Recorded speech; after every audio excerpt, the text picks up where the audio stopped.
Hey guys, Austin with Lost Creek Training Academy. Today we're going to work on leash training. So for leash training, there are multiple parts to it to actually get your dog to work. I know there's lots of videos. There are lots of videos out there that talk about do this to make your dog stop pulling, do this and that. You really need to do a combination of pretty much everything you see out there. There are some good, there are some bad. Most of it's good. The way I summarize leash training is by not allowing your dog to pull, period. And what I mean by that, the dog wants to go, that's why they pull. They get excited, they run fast. And we think, oh, hey, you know what? I need to walk my dog. Oh, he's pulling me, I better speed up. And what happens is he pulls and pulls and pulls and feels this pressure, and then finally he gets to go see the dog that he wanted to see, or smell a smell, or meet a person, so he's rewarded for pulling on the leash, having that pressure on. Now, I want to teach him the exact opposite. Anytime there is pressure on, we're not only we're not going to go to where you want to go, we're going to go the opposite direction. So that's summing it up as a whole, and I'll explain that in detail here with individual tips and tricks here. But the first thing I like to do is make sure we have a short leash, anywhere from 4 to 6 feet. If you get a retractable leash, you're going to teach your dog to pull more. It takes a really skilled handler to be able to do that without. If you do, all you have is a retractable leash, just lock that thing at about 4 or 6 feet and just use it like a normal leash, like I'm going to here. The bigger, the thicker, the better. Thick this way, width-wise, I like it about 1 inch or bigger. The reason for that is you can get a good grip on it. It doesn't kind of cut your hand, especially if you have a bigger dog like Wilson here. So, the first step here is to train your dog how he's supposed to behave on the leash. We're not adding criteria, we're not failing him here. We're just telling him what I do and do not like using tone, which I discussed in a previous video. I'll put a link to that in this video. What I'm going to do is tell him, hey, I want to go this way. Come on, bud, let's go. I'll just invite him to come. If he doesn't come, I'm going to take off and just give him a little bit of a tap on the leash like this, but not by pulling on. I'm going to let my body weight and my body momentum take care of that. So it looks just like this. Let's go. Just like that, okay? Now what I'm doing there is I'm not saying let's go and ripping on it right away. I'm giving him a split second to decide whether or not he wants to come with me. So I'm going to go this way now. Come on, bud, let's go. Good. So he actually looked at me to pay attention to which way I was going, but he didn't quite come, so I just took off. What we like to do as humans here is we don't want to hurt our dog, which is fair, and I don't want to hurt your dog either. We like to say, hey, come on, would you go? Are you done smelling yet? Are you done going to the restroom? Are you done lunging in that direction? And we've just told him, you go ahead and finish what you're doing, and then we'll get to my walk that I'm supposed to be in charge of. This doesn't make a very fun walk for you. It doesn't make a very fun walk for him because he has pressure on his throat. So what I want to do is condition him that when I say it's time to go, we're going to go whether he wants to or not. Now, if you're ripping on this hard, you will hurt your dog. Don't do that. What I'm going to do is I'm going to say, let's go, and I'm just going to slowly take off. This is why I like the short leash, because I'm not getting out 15 feet and then giving him a nice hard jerk when I can build up momentum. I'm just asking, will you come with me? And he can say yes or no. If he says yes, we go on our walk. If he says no, he's going to get a little tap on the leash like this. So again, it looks like this. Come on, bud, let's go. Well, there he went with me. That was perfect. Good job. It took 2 repetitions there. Now I'll set him up to fail a little bit just so you can see the difference here. This way, come on. Just like that. It's not a hard one. I actually even cushion, if you notice there at my elbow, I cushion it just a little so I even pull less on him. But the idea is that I'm taking off whether he's coming or not. Now, some of you have big dogs, even bigger than him, and they will hold back on you. So what do we do then? I like to move to I like to move to a collar that you can communicate with your dog better. I like using these training collars, prong collars is another name for them. What it is we use a psychological approach here. It's kind of, the way a mom corrects a puppy when he misbehaves is bites him on the neck, says, hey, don't do it, don't bite your sister, etc. Mom doesn't try to hurt the puppy. So that's the way we use this. We use this as a psychological inhibitor, not a painful thing. We're not correcting him like crazy. We will use it for corrections. And what I mean by that is if he's not listening to me and kind of holding against me, a lot of dogs will turn and pull backward against you. What I'm going to do is basically I'm going to add a punishment here. Now punishment sounds harsh, but a punishment, it doesn't mean we're hurting the dog. Basically, I'm going to annoy him into compliance. Kind of sounds ridiculous, but I'm going to annoy him by just vibrating this thing until he gives up. He's like, what? Austin, fine. You have my attention. I'll go with you. So if he's not coming with me, I will just jiggle this thing. If you notice how I'm jiggling, I'm using a finger. Usually I tell people a pinky finger worth of pressure and say, hey, come this way. And then when he comes, I stop doing it, good boy, and reward him. So it's a double whammy, it's a double win for him. He's like, well, heck yeah, I'll go with you. You're not gonna annoy me, and you're going to love on me, give me a treat, praise, petting. That's what I want him thinking a walk is. So again, let me show you that here. Get him pulling a little bit here. Say, let's go this way. If he fails to come, come on, let's go. This way, let's go all the way. Oh no, come on, using my disappointment. Yes, very good boy, good job. As soon as I see that commitment where he says, you know what, I'll go with you, Austin. You kind of annoying me with the leash there, or, oh, I forgot we're doing this. I was distracted, whatever's going on in his mind. Eventually I see him say, oh, let's go. So I stop it and I reward him. Again, that looks like this way. Good. And you're just gonna see it get quicker and quicker each time you do it.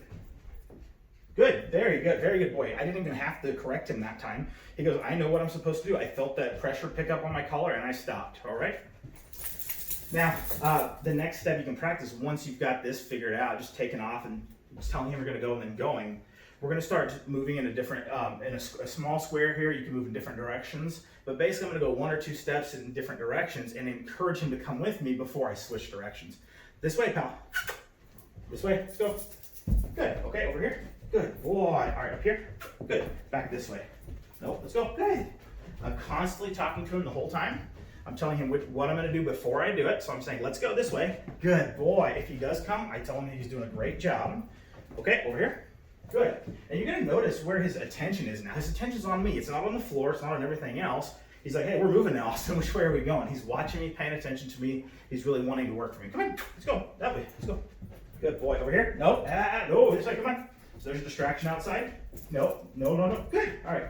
Now that he's done what I wanted, I'll take him to see the distraction, but I need him to not pull to get there. All right. Back this way, bud. Let's go.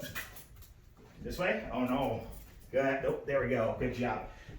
Nope. Hey, he still hasn't quite committed to me yet. That's why I'm saying yes, no, all the way. Come on.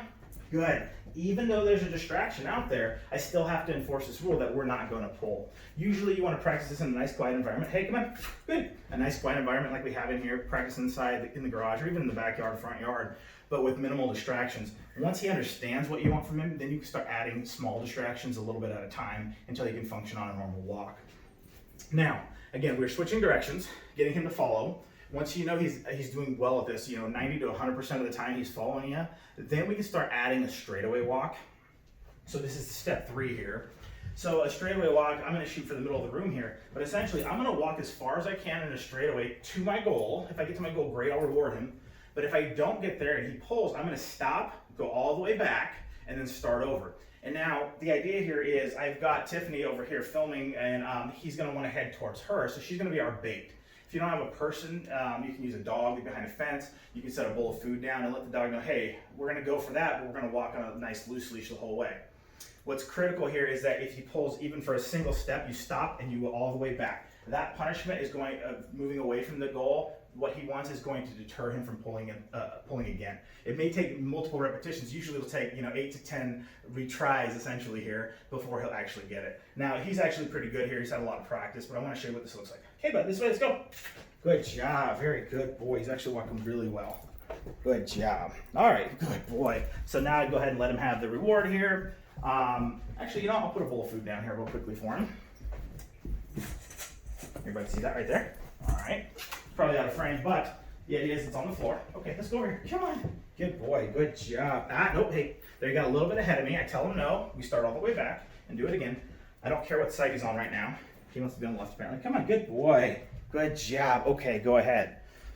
So we had a nice walk there. Here we go. So we had a nice walk there.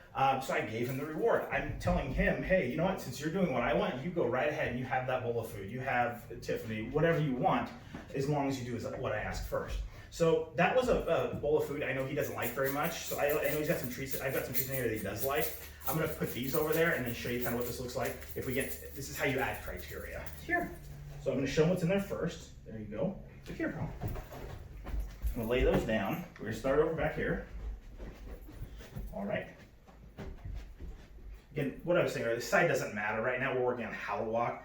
Once he figures out that he's not supposed to pull and he's supposed to stay near you, then we'll add criteria of side and how close and what angle he needs to be at. Come on, let's go for a walk. Yes, very good boy. No, keep coming. Good. Okay, here's a treat for you. So, here's another example. He actually did really well. He walked slow with me, slowed himself down, but he got to the point where he was actually distracted over here. So the training does not change. I'm going to keep continuing on my walk. Even though there's something exciting over there, he was more excited in what was over here. So I'm saying, hey, wait, we're not pulling, keep coming with me. He's like, oh, sorry, I better come with you.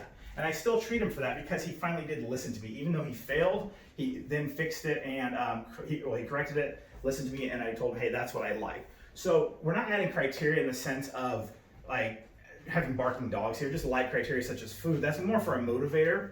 To pull, we want to set them up to succeed, not set them up to fail. I don't want to put a dog there and then expect him to learn how to not pull. I want to teach him how not to pull here. Then when he's doing as well he is here, or your dog's doing as well as he is here, where he's listening, paying attention, then we can start adding that criteria of a dog maybe at 200 feet that we can try to walk towards or walk in front of until he pays attention to us.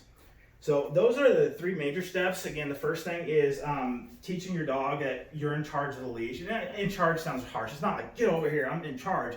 Basically, I choose when we go and when we stop. If I go, I go. If I stop, see, he's not coming, so I'm going to make him come. Good boy. If I stop, he should stop with me, be near me, etc. This way, come on. Good boy. Second of all, you're going to do your, you can do a square, a 90-degree square like this way, pal. Good. Turn it 90 degrees. Good boy. Good job. This way. Oh, no. There he fell, so I correct him. Good boy. And we just keep going. Now let's go back this way. You can switch directions.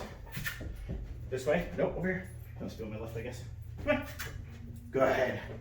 Okay, here. Yes, very good boy. This way. Good. You can zigzag however you want to do it. I just switched directions earlier. The idea is you're switching directions. I want him paying attention to you like he's doing, staying next to you. He's doing a great job of that. The third thing is add that straightaway. You're not going to want to go on a walk yet until you get that straightaway down, where you can go 30, 40 feet. Then in a straight line without him pulling. Then when that happens, then I want you to start aiming for the mailbox, maybe the end of the driveway, halfway down the block, because you might not get all the way down there. Don't do this when you're planning on enjoying a nice walk. That's not going to happen. You're going to be able to do a lot of back and forth, a lot of talking, but what you're doing is you're teaching. It's teaching mode. You're teaching your dog how to listen. So that's how to teach your dog how to walk on a leash properly.